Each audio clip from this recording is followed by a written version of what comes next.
Gimana caranya tetap baik sama orang tua walaupun kadang keduanya menyebalkan dan sering berbeda pandangan sama kita. Podcast Logika Rasa, cerita yang bercerita.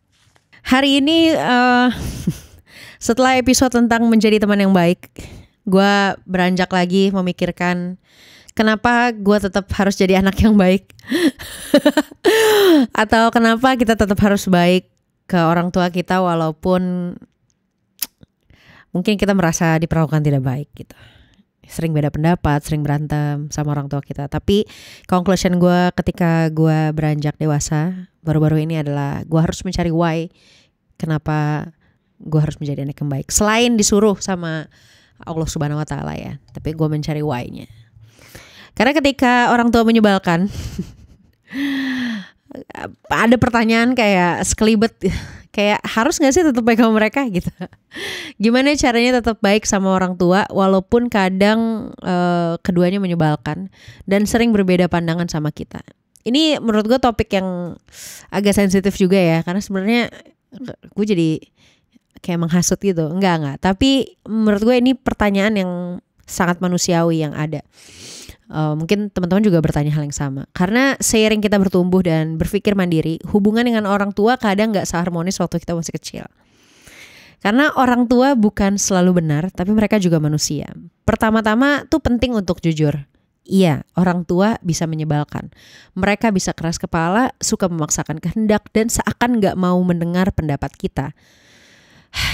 Ya ini apalagi orang tua Asia. Mungkin juga gue ketika jadi orang tua. Tapi satu hal yang kadang kita lupa, orang tua kita juga manusia. Mereka bukan pahlawan super. Mereka tumbuh di zaman yang berbeda sama kita dengan luka dan ketakutan yang gak selalu mereka tahu cara menyampaikannya.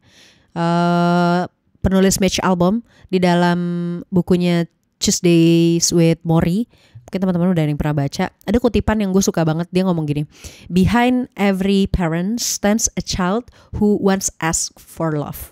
Kadang sikap keras mereka itu adalah bentuk cinta yang bentuknya kayak kasar ya nyatanya. Tapi bukan karena mereka benci kita. Jadi kayak gue mendengar ini istilahnya tough love gitu. Tapi karena mereka bingung cara menunjukkan cinta dengan sehat. Ya karena ketidaktahuan atau ketidakmampuan mereka mengolah perasaan cinta menjadi wujud yang lebih deliver nyampenya di kita sebagai anak. Jadi itu yang mungkin bikin kita jadi sebel. Tapi perbedaan itu wajar. Walaupun jangan sampai hilangkan rasa hormat kita. Kita tumbuh dengan internet, buku-buku, musik atau pop culture lain gitu ya, terapi dan obrolan-obrolan tongkrongan yang mungkin beda kalau kita ngobrol sama orang tua kita. Sedangkan obrolan orang tua kita tuh tumbuh dengan mungkin tuntutan atau hal-hal yang sifatnya sangat normatif dan keras. Juga budaya yang ikut aja. Walaupun kalau cara berpikir kita bentrok, tapi perbedaan pendapat nggak harus berarti kita musuhan gitu. Kita sebel sama mereka. Kita bisa berbeda pendapat tanpa kehilangan rasa hormat. Ini juga waktu itu gue pernah baca Dalai Lama, quote-nya tuh dia ngomong, be kind whenever possible, it is always possible. Jadi bersikap baik bukan berarti menyetujui semua hal. Bersikap baik adalah memilih untuk tetap manusiawi bahkan saat gak dimengerti. Nah, menjadi anak yang baik itu juga bukan tentang nurut ya, tapi tentang mengerti. Kadang kita mikir kalau aku terlalu baik, aku bisa dimanfaatkan. Tapi menjadi yang baik bukan soal menuruti semua keinginan orang tua, melainkan soal mengerti batas mereka dan menjaga batas kita sendiri. Ini agak susah sih. Tapi kebaikan itu menurut gue tidak selalu lemah lembut ya. Kadang kebaikan juga berarti tegas. Jadi ngobrol baik-baik, menjelaskan dengan sabar, dan kalau perlu menjaga jarak yang sehat. Tapi jangan sampai kehilangan kebaikan hati kita kepada orang tua. Kita juga sedang menulis sejarah relasi keluarga ya. Jadi jangan lupa teman-teman, apa yang kita lakukan hari ini akan jadi warisan emosi untuk generasi kita di masa depan. Sikap kita terhadap orang tua kita akan jadi pola yang diwariskan entah ke adik kita yang paling terdekat mungkin, generasi di bawah kita, atau anak kita nanti, atau bahkan diri kita sendiri di masa tua. Ini juga sempat dibahas sama Jandy Nelson di bukunya I'll Give You the Sun. Dia bilang, you cannot choose your family, but you can choose how you carry them. Ini gue suka banget sih kutipan ini.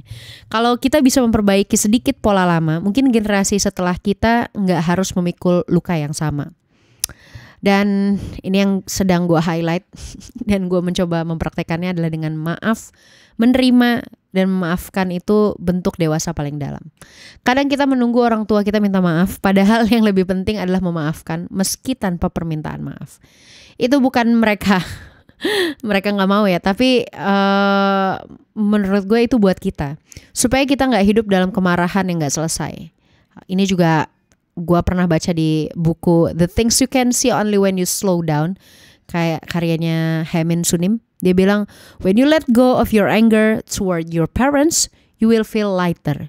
You will no longer be fighting your past. Teman-teman, berbuat baik pada orang tua itu bukan tentang jadi anak yang sempurna, tapi tentang jadi manusia yang tahu cara menyikapi luka dengan penuh kasih, tanpa kehilangan batas dan martabat diri. Karena pada akhirnya yang membentuk kita bukan cuma apa yang mereka ajarkan, tapi juga cara kita tetap bersikap dan memilih sikap yang baik saat mereka tidak seperti yang kita harapkan. Semoga kita bisa jadi anak yang baik dan tetap punya hubungan baik dengan orang tua kita. Dan setelah kita menjadi orang tua, kita bisa jadi orang tua yang baik buat anak-anak kita. Sampai ketemu di podcast Logika Rasa berikutnya. Logika Rasa, cerita yang bercerita.